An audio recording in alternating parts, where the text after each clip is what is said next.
नमस्कार, मैं बलजिंदर को स्वागत है आपका ई न्यूज़ टीवी में। जैसे कि आप सभी को पता है कि एमसी के जो है नगर निगम के चुनाव है जो बहुत ही नज़दीक आ चुके हैं। हर एक पार्टी अपना दावेदार निकाल रही है। खैर ये तो देखने वाली बात ये है कि कौन सी पार्टी आती है। तो आइए हम बात करते हैं गीता देवी वार्ड नंबर 1 की प्रत्याशी से। नमस्कार मैम, स्वागत है आपका ई न्यूज़ टीवी में। मैम, जो नरेंद्र मोदी जी ने 3 कृषि कानून रद्द किए हैं उसके बारे में आपकी क्या विचारधारा है? नमस्कार मैम जी।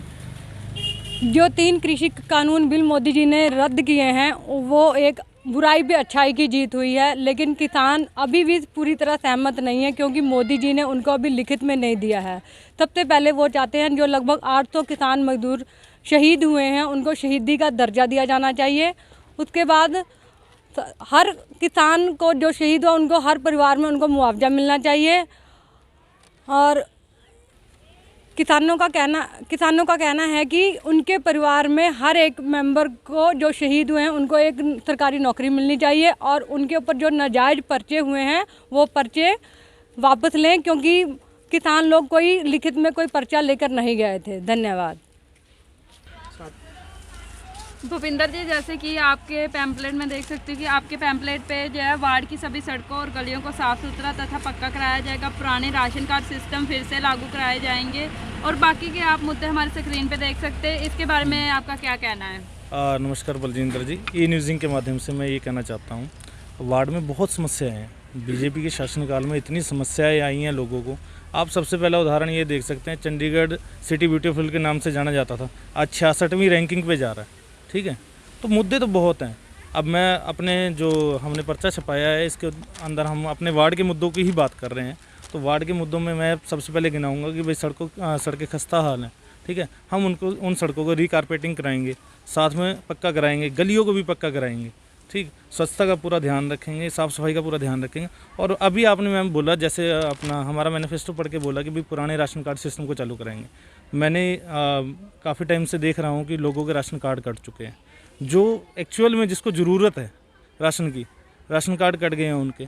और मोदी सरकार ने ये किया है, चंडीगढ़ प्रशासन ने ये किया है कि डीबीटी सिस्टम स्टार्ट कर दिया राशन कार्ड को बंद करके, और डीबीटी के माध्यम से 132 रुपये पर आदमी के हिसाब से दे रहे हैं। मैडम आप खुद समझदार हैं, जहाँ 200 रुपये की सरसों के तेल की बोतल आ रही है वहाँ 132 रुपये में आदमी को अपने घर का खर्चा चलाना कितना मुश्किल हो जाएगा। ठीक है मैम, तो हम यही कह रहे हैं कि हम पुराना राशन कार्ड सिस्टम लेके आएंगे दोबारा से चंडीगढ़ में और इसको पुरजोर तरीके से स्टार्ट कराएंगे और गरीबों को राशन दिलाएंगे। फिर उसके बाद मैं बात करता हूँ रोज़गार की। रोज़गार चंडीगढ़ के अंदर एकदम से ख़त्म हो चुका है। लॉकडाउन के बाद से रेडी फड़ी वाले लोग मर चुके हैं। उनके ऊपर टैक्स की मार पड़ी। 16 तारीख को हमने जाके प्रशासन के सामने धरना दिया, 16 सितंबर को। हमें इस बात की खुशी है, हमारे धरना देने के बाद रेडी फड़ी वालों का टैक्स माफ़ हुआ। और हम ये भी कोशिश करेंगे कि भाई जब हम काउंसलर बन के आएंगे मैडम गीता देवी जी, तो नए लाइसेंस बनाए जाएं। और जो ये 900 रुपये, 1000 रुपये, किसी के 1800 रुपये फ़ीस ली जा रही है रेडी फड़ी वालों की, हम इसको कोशिश करेंगे 500 रुपये लेके आएँ। और पानी के रेट हैं जो अभी आसमान छू रहे हैं, 7-7 हज़ार रुपये पानी का रेट आ रहा है, पानी का बिल आ रहा है, किसी का 8,000 रुपये आ रहा है। उसके अंदर गार्बेज चार्जेस 350, 400, 1700 रुपये चार्जेस आ रहे हैं। ठीक है, हम इसको फ्लैट रेट पे लेके आएंगे या फिर बहुत ही कम रेट पे लेके आएंगे। और जो केजरीवाल कह रहे हैं हम 20,000 लीटर पानी देंगे, तो कहाँ से देंगे? चंडीगढ़ 2 जगह से तो पानी खरीद रहा है, कजौली वाटर वर्क से खरीद रहा है, हरियाणा से खरीद रहा है। जो चीज़ आप खरीद के लेके आ रहे हैं, ठीक है, 590 करोड़ का चंडीगढ़ प्रशासन ने लोन लिया है पानी की सप्लाई को 24 घंटे देने के लिए। ठीक है, आप 590 करोड़ को चुकाने के लिए क्या फ्री में पानी दे सकते हैं? नहीं दे सकते। ये सिर्फ जुमला है, लोगों को भ्रमित कर रहे हैं। ठीक, और साफ़ सफाई के ऊपर भी अगर मैं केजरीवाल जी को बोलूँ तो बदरपुर में इतना बड़ा पहाड़ खड़ा है। 7 साल का 3 बार आप मुख्यमंत्री बन चुके हैं, 7 साल से आपकी सरकार चल रही है, बदरपुर का कूड़ा तो आपसे हटा नहीं, चंडीगढ़ का कैसे हटा देंगे? ठीक है, तो मैं तो यही कहूँगा कि भाई लोगों को गुमराह किया जा रहा है आम आदमी पार्टी के द्वारा। बीजेपी ने पहले ही शोषण करके लोगों की कमर तोड़ दी है। ठीक है, और हम ये कह रहे हैं कि भाई मार्केटों में जगह जगह सुलभ शौचालय बनाएंगे और सुलभ शौचालय के अंदर हम सैनिटरी नैपकिन वेंडिंग मशीन लगाएंगे। दोनों तरफ से हम देखेंगे। महिलाओं के रक्षा, आत्मनिर्भरता के लिए ये पहला कदम होगा हमारा। और महिलाओं के लिए विशेष रोजगार पूरक कार्यक्रम चलाए जाएंगे, NGO से जोड़ा जाएगा। और चंडीगढ़ में नगर निगम में निकलने वाली सभी नौकरियों में हम चंडीगढ़ के बच्चों को लगाएंगे, ठीक है ना, चंडीगढ़ के बच्चों को लगाएंगे। पंजाब और हरियाणा की राजधानी गिनी जाती है चंडीगढ़, पर एक्चुअल में हमारे को वो लाभ ही नहीं मिल रहा, क्योंकि जिस टाइम हमारा डोमिसाइल बनता है ना, चंडीगढ़ का बनता है, यूनियन टेरिटरी का नहीं बनता। और डोमिसाइल के ऊपर भी अगर मैं बात करूं कि भाई 3 साल में कौन सी स्टेट डोमिसाइल दे रही है, सिर्फ चंडीगढ़ दे रही है। 3 साल में आदमी स्टेट के लिए कंट्रीब्यूट ही नहीं कर पाता कुछ भी, वो अपना किराए का मकान नहीं ढूंढ पाता, स्टेट के लिए क्या कंट्रीब्यूट करेगा। और इससे बहुत ज़्यादा जानकारी संतोष जी रखते हैं डोमिसाइल के ऊपर, और संतोष जी इसको ब्रीफिंग में बताएंगे। सर आपका डोमिसाइल के बारे में क्या कहना है?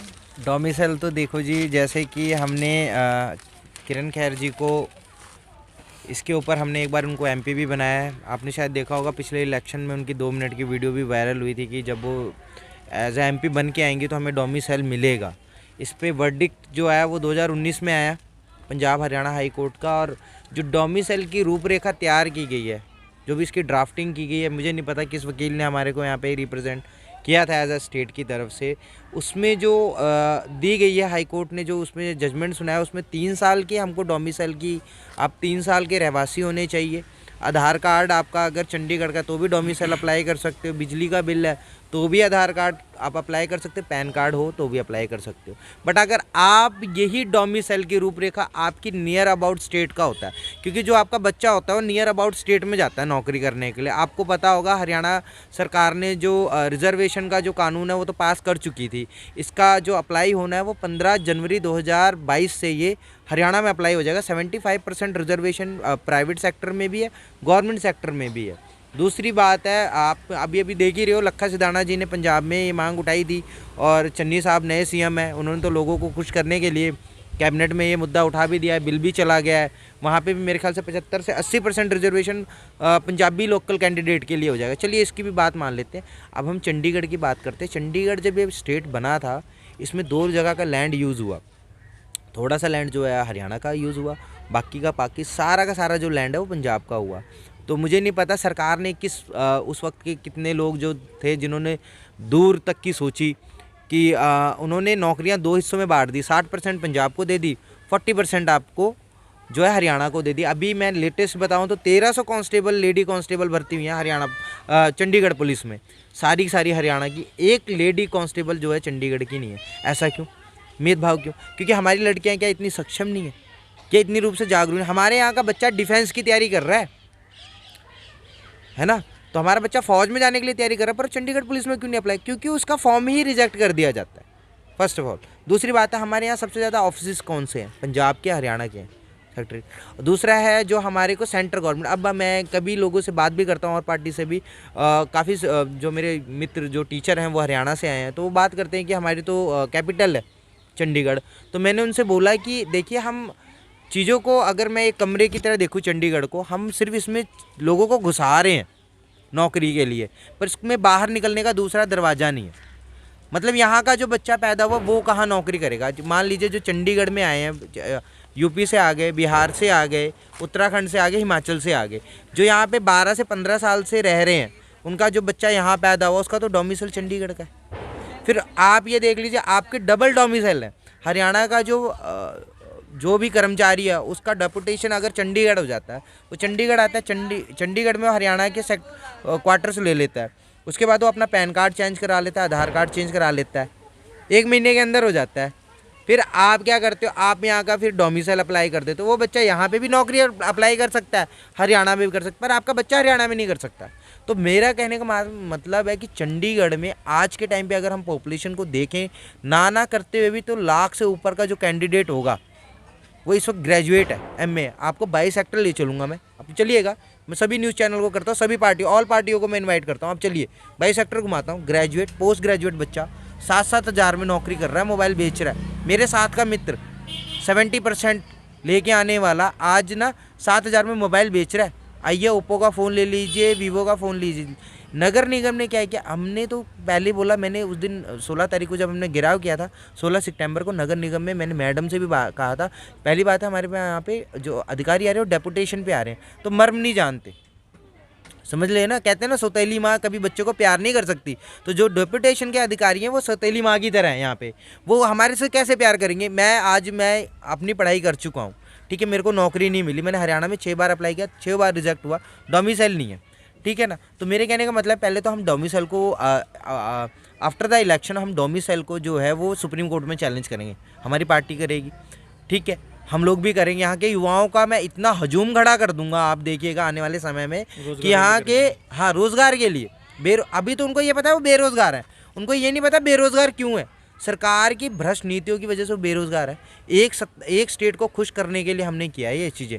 हम सेंटर टेरेटरी हैं, हमारा अगर डोमिसाइल बन रहा है तो यूनियन टेरेटरी का बनना चाहिए। हर स्टेट में जो भी स्टेट हमसे नौकरी ले रही है यहाँ का बच्चा वहाँ जाके नौकरी ले सके, क्योंकि फिर या तो फिर आप स्कूल बंद कर दीजिए, फिर वो बच्चा प्राथमिक एजुकेशन ना ले, फिर स्किल डेवलपमेंट की बात कर लेते हैं। क्योंकि एमए पढ़े लड़के को ये तो नहीं पता ना कि ब्रेड पकोड़े में कितना बेसन लगेगा, उसने तो एमए की पढ़ाई की है ना, मास्टर इन आर्ट्स किया है, वो तो नौकरी अप्लाई करेगा, क्लर्क की करेगा या सुप्रिटेंडेंट की करेगा, एआर की करेगा, जेआर की करेगा, किसी की करिएगा। अभी आपको बताऊँ यहाँ पे रेट फिक्स है, हमने निजीकरण, एक बंदा नौकरी दे रहा है, एक बंदा नौकरी करना चाहता है, तो सर्विस प्रोवाइडर की क्या ज़रूरत है? मेरे को एक चीज़ बताइए, 21,000 की सैलरी चलती है, सर्विस करने वाले के पास 17,000 रुपये पड़ रहा है, आप 35% कमीशन खा रहे हैं, 33% कमीशन खा रहे हैं फ्री का, कोई फ़ायदा है इसमें? इसका मतलब क्या है? बच्चा मैं आज आपको कह देता हूँ, ये जो नगर निगम के चुनाव हैं, जो भी आने वाला, जो भी लोग जो भी जाके वोट देना चाहते हैं, अगर वो दारू पार्टीगत चीज़ों पे वोट देंगे तो अपने घर पे एक सल्फास की पूड़ी ला के रखना। आज नहीं तो आपका बच्चा 3 साल बाद वही सल्फास की पूड़ी खा के मरेगा, क्योंकि आपके घर में रोज़गार नहीं होगा। मेरे कहने का मतलब दूसरी बात है, हम निजीकरण के खिलाफ हैं। हम कहते हैं डीसी रेट पे रखिए ना, क्यों? आपको पता है कि आपको ड्राइवर चाहिए, आपको पता है आपको सफाई कर्मचारी चाहिए, आपको स्वास्थ्य सफाई कर्मचारी चाहिए, तो आप रखिए ना नौकरी पे, आप उसमें सर्विस प्रोवाइड क्यों?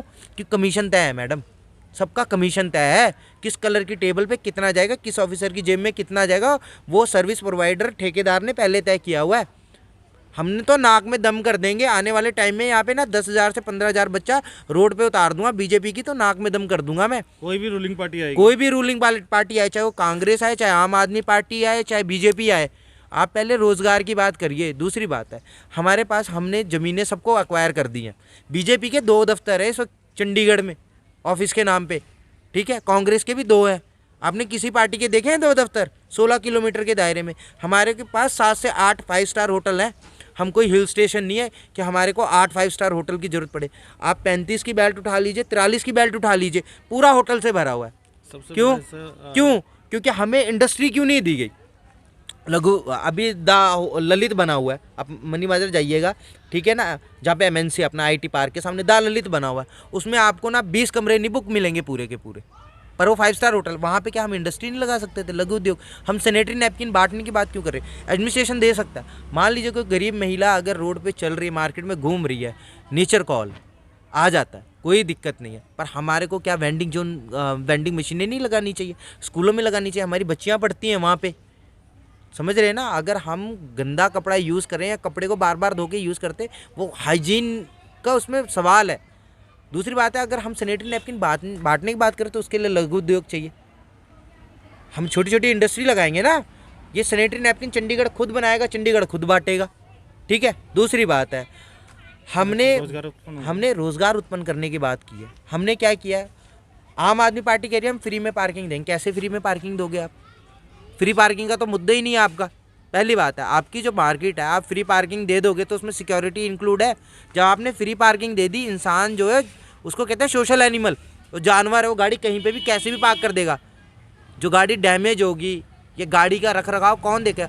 हमने बात की हम मिनिमम रेट पे देंगे, आपको पैसा तो देना पड़ेगा, उसमें हम सिक्योरिटी के विद देंगे आपको। दूसरी बात है, हम स्मार्ट पार्किंग बनाएंगे, इससे आप चोरी नहीं कर पाओगे पार्किंग की, आपको स्मार्ट पार्किंग्स बनवानी चाहिए। दूसरी बात है, मैंने कूड़े करकट की बात की थी, आम आदमी पार्टी बदरपुर का नहीं कूड़ा साफ़ कर पाई। मैनपुरी में आज भी टैंकर से पानी आ रहा है। जितने भी गांव ले लीजिए, दिल्ली में उन्होंने कहा था कि हम 5 साल में दे देंगे, पहली बार में उन्होंने कहा, फिर उन्होंने कहा नहीं अभी 2 साल और लगेंगे, तब भी नहीं दे पाए। आज भी टैंकर से पानी आ रहा है। चंडीगढ़ पानी खरीद के दे रहा है, कहाँ से आपको फ्री में पानी दे? पहली बात तो ये रिजेक्ट है। 591 करोड़ का हमने लोन फ्रांस से अप्रूव करा लिया है। मैंने इस पे कमिश्नर मैडम को भी घेरा था कि हमारे तो 24 घंटे की डिमांड नहीं है मैडम, पानी तो अमूल्य धन है। हमारे बुजुर्ग कहते हैं बेटा पानी बहता है तो पैसा बहता है। अगर हम 24 घंटे पानी देंगे, अगर मैं टैप खुला भूल गया घर में तो 24 घंटे तो पानी चल रहा है, वो नुकसान किसका? वो स्टेट का नुकसान। मैंने मैडम से कहा हमें 2-2 घंटे दीजिए, 3 टाइम पानी दीजिए, फुल प्रेशर में पानी दीजिए। जैसे कि हमने बात की इन मुद्दों पर, ऐसे कुछ अहम खबरों को जानने के लिए बने रहिए ई न्यूज़ टीवी चंडीगढ़।